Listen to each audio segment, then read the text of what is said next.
Hej, i dag vil jeg prøve at lave et snoet silleben. Jeg starter med at træ mit hår, så det bliver glat.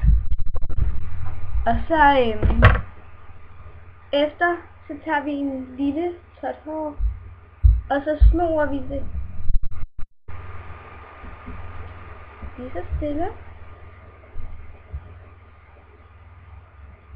Og så tager vi det om her, og så skal man huske at få hår om bag ørerne.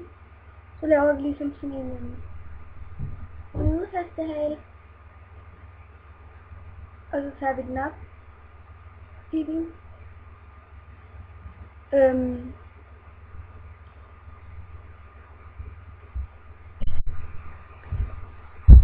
Og så efter, så løsner vi den sådan lidt.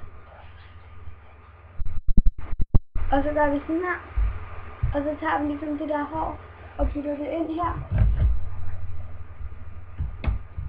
Og så strammer vi den. Så tager vi håret, deler det op i to. Undskyld, hvis jeg larmer lidt herovre. Det er min bonus storsøster.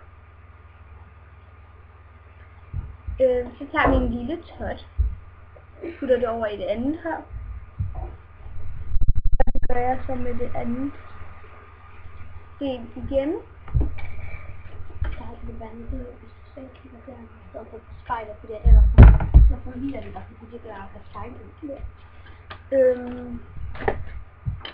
Og så giver man faktisk bare ved, indtil den er helt nede i bunden.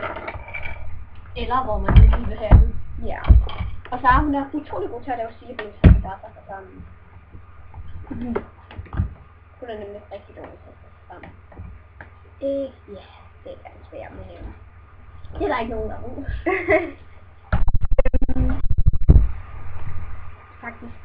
Når man har lært det, er det meget lidt.